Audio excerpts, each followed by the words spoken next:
What's up guys, JNO here, and today it's time for Football Get Certified. Your secrets, if you really look at yourself, you would be speechless. What happened to being doctors and teachers? What happened to being your brother's keeper? Nowadays kids more worried about the... So, how did we actually do this week on the predictions?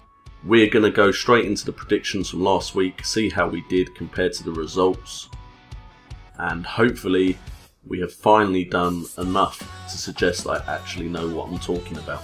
The very first game was Everton versus Chelsea. I wake up, sit in front of BT Sports, ready to watch a thrilling encounter between two teams, ready to battle it out. And did that happen? No. Everton showed up, all guns blazing. Chelsea were weak and just didn't seem determined enough to pick up the victory, didn't work hard enough. Naismith comes off the bench to score a hat-trick, meaning they won 3-1. The only consolation for Chelsea was a Matic wonder strike. So clearly I managed to get that one wrong, and me choosing Chelsea or backing Chelsea to get a draw or anything with Chelsea has always backfired for me this season. So maybe against Arsenal I will not be predicting Chelsea, but you'll have to keep watching to see. Arsenal versus Stoke, I went with a home win. Arsenal against Stoke at the Emirates. I couldn't really see anything else happening. And Arsenal delivered, maybe not as emphatically as they would have hoped, but they still played well enough to see out Stoke. So that's one right for JNO. Then we had Man City versus Crystal Palace, and I was worried all the way until that youngster scored that I can't pronounce the name of, so I'm not going to try. I was worried a Man City pick for me would actually not come in, but Man City managed to pick up the win late on 1-0 against a decent Crystal Palace side that showed up. But that's the thing, to win the league you have to win in the games where you're struggling, and Man City have a 100% record, so they're looking good at the moment. And if you actually check the betting odds, their betting odds are pretty decent considering how they started the season. Norwich versus Bournemouth, I thought again it's going to be a tough contest. Both sides turn up, battle to get the points that they may need in the future, and Norwich just did the same as Everton did to Chelsea to Bournemouth and walked all over them. Bournemouth and Norwich, I would have picked Bournemouth as the side to stay up when this season started.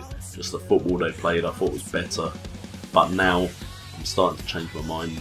Norwich may be the side that stay up. They seem to have some good players there, some players that have played in the Premier League before as well. So maybe I've misjudged Norwich, so that's one wrong, so it's now 2 out of 4. We then had Watford versus Swansea. I was so confident that Swansea could see out Watford, and then Watford went and scored, and Swansea had no answer. Now, they looked good in spells, Swansea. They didn't have near enough as many chances as they should have. So that's now 2 out of 5. West Brom versus Southampton, I got spot on. Both have good defences, both aren't attacking that great. 0-0 draw was what I predicted, or I saw a very low scoring draw. Draw came in, so it's now 3 out of 6, so we're not doing too badly for once in this series, but let's not get our hopes up too much. Then we had Man United versus Liverpool, and I actually went for the Man United win, watched the first half, and I was worried it was going to be a ball draw, but then Anthony Martial turned up and scored a goal, very Henry-esque like, after a fortunate penalty where Joe Gomez was inexperienced enough to give away the penalty. And that corner that they scored, or that set piece, it was a set piece where Danny Blind scored, the defending was awful, so Liverpool have themselves to blame really. Benteke's goal, what a great goal that was. So we actually got 4 out of 7 now, I think, if I'm doing my maths correctly as I record this video. Yeah, 4 out of 7 at the moment. So we go on to the Spurs-Sunderland game. I'm not going to pick Sunderland for a while as possible winners. I picked Spurs. Spurs won. 5 out of 8. Yeah, I know, could it actually go this well? We then go to Leicester-Aston Villa, and I thought, damn it. There goes my predicting run or streak.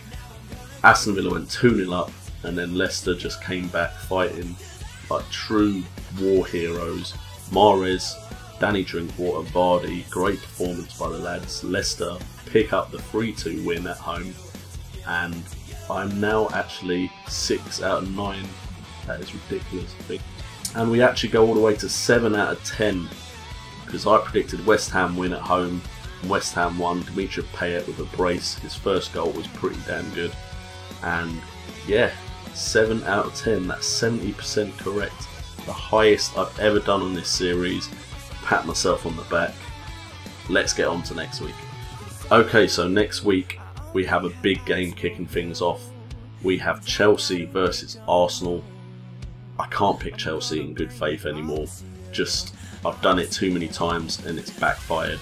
I'm going to pick Arsenal, and this is the week that Chelsea will pick up a win, I guarantee. Then we're going with the Aston Villa West Brom game, Midlands derby. I see another draw. West Brom are that kind of team that can grind out the draws, and they're away.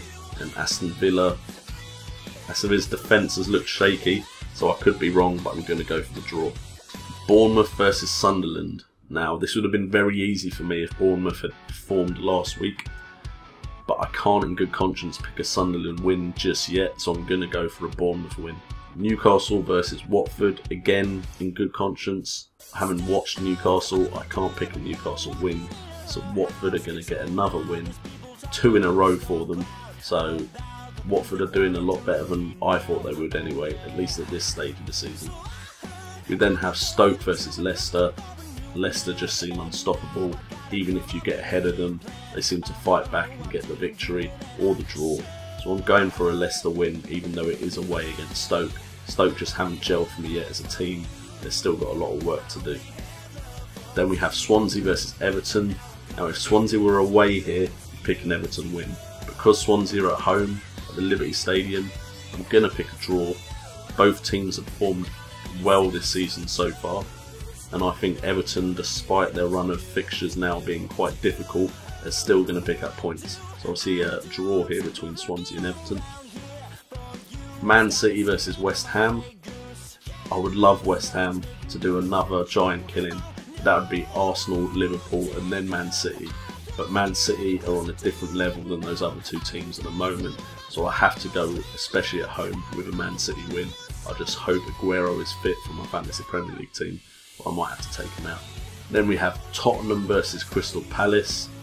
Tottenham, even in their victory against Sunderland, didn't look that great to me. I think they really are missing Eriksen.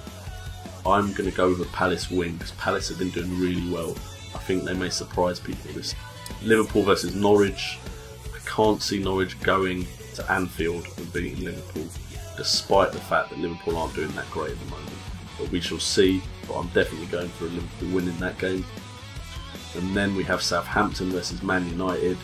I think they came up against a weak Liverpool side. I think everyone's now excited in Manchester, near Old Trafford.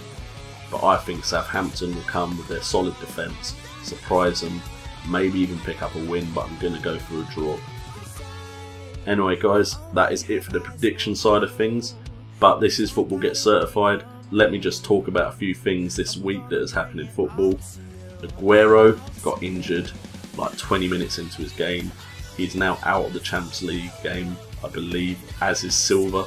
So Man City may, like they do historically usually, struggle in the Champions League if they don't get off to a good start. We may see the very common sight of Man City not getting through the group stages.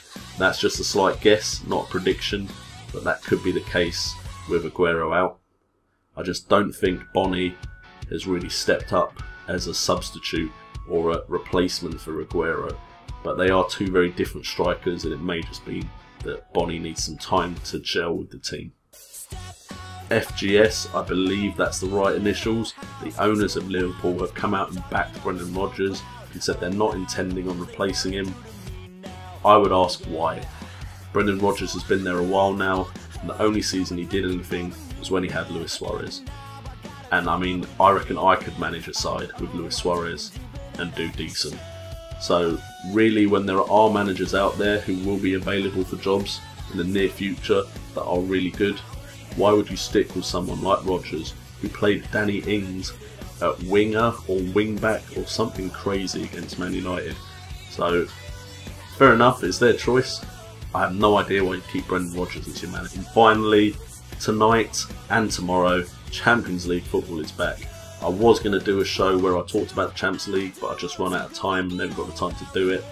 But I'm excited. I will probably talk about Champions League games in Football Gets Certified, but there won't be a special separate show for it, purely because of time reasons.